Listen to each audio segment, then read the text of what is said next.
हर महीना वैन के 800 रुपए बचाने के लिए हम लोगों ने साइकिल से स्कूल जाना चालू कर दिया था। ये हो गई।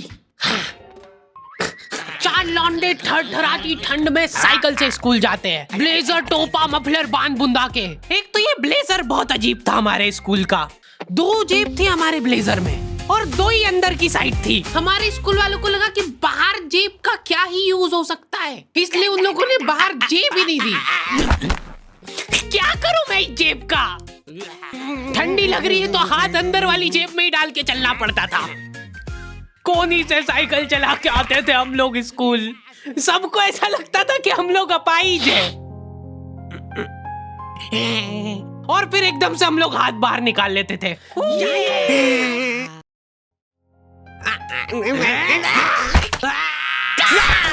मजाक बना के रख दिया डिसेबिलिटी को। अपाहिज लोगों की रिस्पेक्ट कम हो गई थी हमारी वजह से, लेकिन लड़कियां खुश हो गई थी इस इनोवेशन से। उनको लगा था कि ब्रा का खर्चा नहीं करना पड़ेगा, अपना जो भी सामान है उसको एकदम जेंटली इन जेबों के अंदर प्लेस कर देंगे। लेकिन इसमें एक छोटी सी दिक्कत थी। स्कूल वालों ने लड़कियों के ब्लेजर में एक ही जेब रखी थी। तुम लोग नहीं समझोगे कितना मुश्किल होता है एक ही जेब में इतना सारा सामान घुसाना। हर रोज लेट होते थे हम लोग स्कूल, क्योंकि मेरी साइकिल की चेन ढीली थी। थोड़ी सी भी स्पीड बढ़ाते थे तो वो चेन उतर जाती थी। लेकिन पापा ने मेरे को प्रॉपर ट्रेनिंग दे रखी थी चेन चढ़ाने की। एक जना ऐसे खींचेगा टायर, उतने में अपने को पानी से फटाफट कस देना है। ये हो गई टाइट। बैग में पाना पेचकस रख के लाना पड़ता था मेरे को स्कूल, कि कभी भी रास्ते में चेन उतर सकती है। इमेजिन करो एक बार कि तुम चुपचाप वैन में बैठ के जा रहे हो, बीच सड़क में 4 लौंडे साइकिल पलटा के ये फटाफट क्लास में बैठे हुए मेरे को डर बना रहता था कि कोई गलती से मेरा बैग चेक नहीं कर ले। तो आज हम लोग पढ़ेंगे टेंस। सबसे घटिया, वाहियात, नीच टॉपिक लगता था मेरे को टेंस। पास्ट, प्रेजेंट और फ्यूचर तक बात ठीक थी। प्रेजेंट कंटीन्यूअस टेंस क्या होता है? सिंपल पास्ट, पास्ट कंटीन्यूअस, मतलब वो बीत चुका है पर चल भी रहा है। क्या है ये? कितना भी समझ लो इस टॉपिक को, एग्जाम में जाके तुमको अंदाजे से ही सेंटेंस चूज करना पड़ेंगे कि ये सुनने में अच्छा लग रहा है तो यही होगा सही। एग्जाम में इन्विजिलेटर हमको क्वेश्चन पेपर पे कुछ नहीं लिखने देता था। इनको ऐसा लगता था कि हम लोग क्वेश्चन पेपर पे आंसर लिख लिख के चीटिंग करेंगे। लेकिन हमारी क्लास के बच्चे एडवांस हो गए थे, ये पूरी की पूरी आंसर शीट एक्सचेंज कर लेते थे कि तू लिख के दे, को आता है तो। बोर्ड एग्जाम थी यार हमारी, और हमारे स्कूल वाले बोर्ड एग्जाम को बहुत सीरियसली लेते थे। अलकायदा टाइप ट्रेनिंग मिली थी हम लोगों को। एग्जाम देते हुए कहीं से भी बॉम्ब गिर सकता है, लेकिन तुम्हारे हाथ नहीं रुकना चाहिए, चाहे तुमको क्वेश्चन आता हो या ना, कुछ न कुछ लिख के ही आना है। हमारा एक ही मकसद होना चाहिए, आंसर शीट भरना। नहीं आए तो अभी कुछ भी लिख के आ जाओ। मेरे को ये नहीं समझ आता कि मैं कुछ भी कैसे लिख के आ जाऊं, मेरे को आता ही नहीं है, क्या लिखूं मैं? एक तो हमको इतना डरा धमका के भेजा गया था ना सेंटर पे, मैं नर्वसनेस में जाके अपना नाम भूल गया वहां पे। इन्विजिलेटर ने नाम पूछा, मैं सोच रहा हूँ क्या हो सकता है। बेटा नाम तुम्हारा। 2 मिनट। हाँ हेलो मम्मी, मेरा नाम क्या है? बोर्ड एग्जाम के नाम पे इतना डरा दिया था ना स्कूल वालों ने हमको, अच्छों का मुंह निकल जाता है टट्टी के साथ मिक्स होके। तुम लोगों का एक सेंटर आएगा जिसके चारों तरफ सैनिक तैनात रहेंगे। बिना एडमिट कार्ड के वहाँ पे आसपास भी भटकते हुए मत दिख जाना, जिंदा जला देंगे वो लोग। और अगर चीटिंग करते हुए पकड़ा गए तो ना तो तुम हमको जानते हो ना हम तुमको जानते हैं। हम लोग एग्जाम वाले दिन सेंटर पहुंचे तो बच्चों से ज्यादा सिक्योरिटी थी वहाँ पे। आज तक इतनी सिक्योरिटी मैंने एयरपोर्ट पे भी नहीं देखी थी। आर्मी वगैरह खड़ी थी वहाँ पे टैंक लेके। वो सिक्योरिटी वाले एक एक रबड़ का रैपर निकाल के देख रहे थे कि उसके पीछे तो नहीं लिख के लाया कुछ।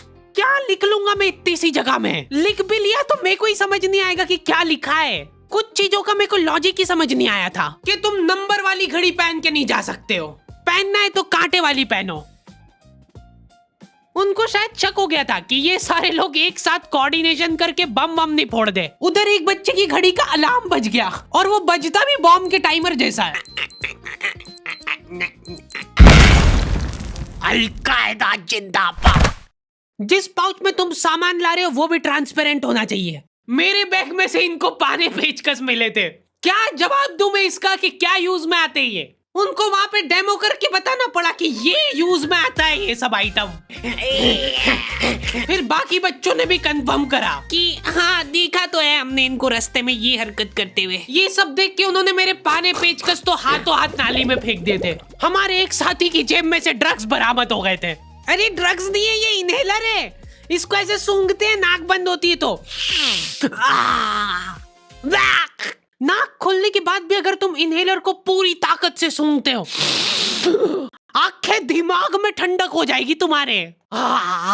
वो बच्चे नहीं होते जो पूरा साल टाइम पास करते और एग्जाम के एक दिन पहले पढ़ के एग्जाम देने आ जाते हैं। वो बनने की मैं कोशिश ही कर पाया था। सिर्फ मैंने सोचा था आखिरी रात मेरी है, रात भर मैं पूरा सिलेबस चाट जाऊंगा, पर मैं एग्जाम के एक दिन पहले ही बीमार पड़ गया। सर्दी हो गई मेरे को, तो मैंने सोचा ठीक है अभी थोड़ा रेस्ट करते, सुबह उठ के पढ़ाई करेंगे। नाक बंद हो गई भाई, नींद ही नहीं आ रही है। फिर पापा आके मेरे को ट्रिक बताते हैं कि अगर राइट वाली नाक बंद हो रही है ना तो लेफ्ट साइड करवट करके सो जा, फिर गहरी सांस ले, तो ये जो है ना राइट वाली खुल जाएगी और लेफ्ट वाली बंद हो जाएगी। फिर लेफ्ट वाली अगर खोलना है तो राइट साइड करवट करके सो जा। पूरी रात करवटें बदलता रह गया मैं। सुबह रास्ते में जाते जाते पढ़ रहा हूँ मैं, क्योंकि बाकी बच्चे भी यही कर रहे थे। बच्चों को लग रहा है कि भाई जितना हम लोग साल भर में नहीं पढ़े उतना हम लोग रास्ते में जाते हुए पढ़ लेंगे। रास्ते में ऐसे कॉपियां लेके घूम रहे जैसे इनसे ज्यादा पढ़ाकू कोई हो ही ना। सुबह हम सब लोग सेंटर लेट पहुंचे क्योंकि साइकिल की चेन उतर गई थी, तो रास्ते में वो कर रहे थे। और क्वेश्चन पेपर भी लेट हो गया था उस दिन। क्वेश्चन पेपर Z+ सिक्योरिटी के साथ आता था। 10 बॉडीगार्ड लेके आते थे एक जरा सा पार्सल।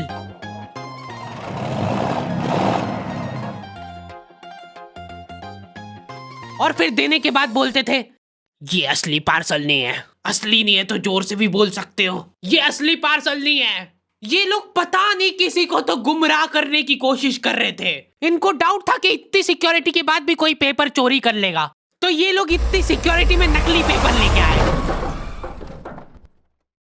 असली पेपर तो एक और बॉडीगार्ड नाले में तैरता हुआ लेके आ रहा है। ये पाने पेचकस किसने डाले नाली में? ये लो। मजाक कर रहे थे हम तो, यही है असली क्वेश्चन पेपर। जाओ बांट दो फटाफट।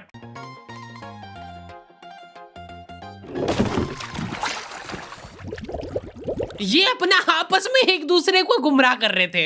एक बार बस सोच के देखो कि ये सारी हरकतों के बाद भी अगर पेपर लीक हो गया, सोचो एक आदमी टेलीग्राम पे क्वेश्चन पेपर बेचने लग गया था, वो भी एग्जाम के महीने भर पहले से, तब तक क्वेश्चन पेपर बना भी नहीं था। तो अब जो आदमी हमारा क्वेश्चन पेपर सेट करने बैठा, उसने सोचा कि उसका काम इजी हो सकता है, क्यों ना थोड़ा सा स्मार्ट वर्क कर लिया जाए। उसी ने सबसे पहले वो फेक क्वेश्चन पेपर खरीदे और वैसे के वैसे चेप दिए। जिसने पेपर लीक करा था वो खुद सोच में पड़ गया कि ये कैसे हो गया। एग्जाम खत्म होने के बाद इन्विजिलेटर को बहुत मजा आता भाई कॉपियां छीनने में। एक सेकंड भी किसी को ज्यादा नहीं मिलना चाहिए। बस एक बार टाइम ओवर होने के बाद कैसे लिखा तूने? एक बच्चे ने खुद से कॉपी दे दी तो इनको डिसरिस्पेक्टफुल महसूस हो गया था। उसको वापस से कॉपी दे दी कि लिख ले थोड़ी देर और। जैसे ही लिखने लगा वापस छीन ली। ओके, तो दी एंड हो चुका है। पिछली बार मैंने तुम लोगों को 2.5 लाख लाइक का एम दिया था, जो कि तुम लोगों ने बहुत आसानी से कर दिए थे। तो इस बार एम रखते 3.5 लाख लाइक्स का। जैसे ही तुम लोग 3.5 लाख लाइक का एम कंप्लीट करोगे, अगला एपिसोड में सीधा अपलोड कर दूंगा। मिलते हैं नेक्स्ट वीडियो में।